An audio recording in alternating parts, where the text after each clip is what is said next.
આદમી પાર્ટીએ આતિશી માર્લેના સિંહને મુખ્યમંત્રી તરીકે તો જાહેર કરી દીધા છે, પરંતુ લોકોના મનની અંદર અનેક સવાલો છે કે આ આતિશી માર્લેના સિંહ એટલે કંઈ સમજ નથી પડતી. આતિશી પંજાબી છે, ખ્રિસ્તી છે કે કયા સમાજના છે?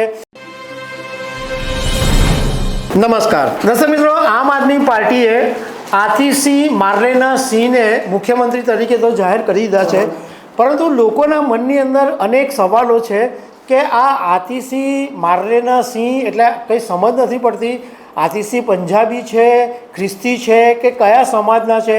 અને અત્યાર સુધી એવું જ આપણે જોયું છે કે આતિશી એના નામની પાછળ નથી માર્લેના લગાવતા, નથી સિંહ લગાવતા, માત્ર આતિશી નામનો જ આગ્રહ રાખતા હોય છે. મીડિયામાં પણ એમનું જ્યારે નામ આવે ત્યારે માત્ર આતિશી જ એવું નામ આવતું હોય છે. તો આ આતિશી માર્લેના સિંહ કોણ છે એના વિશે હું તમારી સાથે વાત કરીશ. મારું નામ રાજેશ શાહ છે અને તમે જોઈ રહ્યા છો ખબર છે.com. દર્શક મિત્રો, આતિશી માર્લેના સિંહ જે છે એ એમના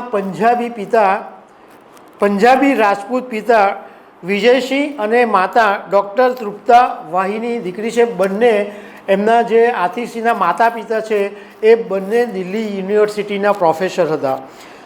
ઘણા બધાને એ સવાલ પેદા થાય કે માર્લેના કેવી રીતના થઈ ગઈ? એ તો રાજપૂત પિતાની પુત્રી છે. તો ઘણા બધાને આ વાતનું કન્ફ્યુઝન છે. બીજી તરફ આતિશીના પતિ છે એનું નામ પ્રવીણસિંહ છે, જે પંજાબી ક્ષત્રિય સમાજની સાથે જોડાયેલા છે. હવે 2019ની અંદર જ્યારે લોકસભા અને 2020માં વિધાનસભાની ચૂંટણી થઈ ત્યારે નોમિનેશન ફાઇલની અંદર આતિશીએ એનું નામ આતિશી માર્લેના લખાવેલું હતું. હવે જે સૌથી તમારા માઇન્ડમાં જે સવાલ છે એનો જવાબ અહીંયા મળી જશે કે આતિશી માર્લેના જે છે એ માર્લેના એમની સરનેમ નથી, પરંતુ આતિશીનું સેકન્ડ નેમ છે, બીજું નામ છે આતિશી અને બીજું નામ માર્લેના, એટલે આતિશી માર્લેના એવું અત્યાર સુધી બોલાય છે. હવે આ માર્લેના જે નામ પડ્યું એની પાછળની એક ઇન્ટરેસ્ટિંગ સ્ટોરી એ છે કે આતિશીના જે પિતા છે વિજયસિંહ એ ડાબેરી વિચારધારા ધરાવતા વ્યક્તિ છે, લેફ્ટિસ્ટ અને કોમ્યુનિસ્ટ છે. એટલે એમણે નાનપણની અંદર માર્લેના એકદમ બંડખોર અને બોલકા હતા. એટલે એમણે શું કર્યું કે ડાબેરી વિચારધારાના જે જનક કહેવાય કાર્લ માર્ક્સ અને વ્લાદિમીર લેનિન, આ બંનેના નામને ભેગા કરીને નામ રાખ્યું માર્લેના. એટલે એમનું નામ પડ્યું આતિશી અને આ માર્લેના જે છે એ એમનું ઉપનામ હતું.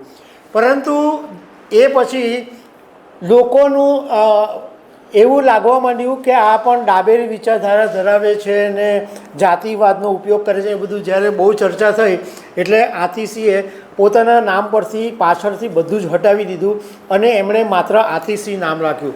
એમણે ઘણી વખત એવી વાત બી કરી છે કે મને જાત ધર્મના નામ લઈને વોટ માંગવાનું બિલકુલ પસંદ નથી, એવા બધામાં હું પડતી નથી, જાતિવાદ ધર્મવાદ એ બધામાં હું પડતી નથી. બીજું કે આતિશી જે છે એ બહુ જ ભણેલા છે.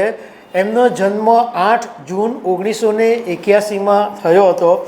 દિલ્હીમાં જ તેઓ ભણ્યા અને એમણે જે ગ્રેજ્યુએશન છે એ દિલ્હીમાં જ કર્યું અને પહેલા રેન્કની અંદર તેઓ ગ્રેજ્યુએશન થયા.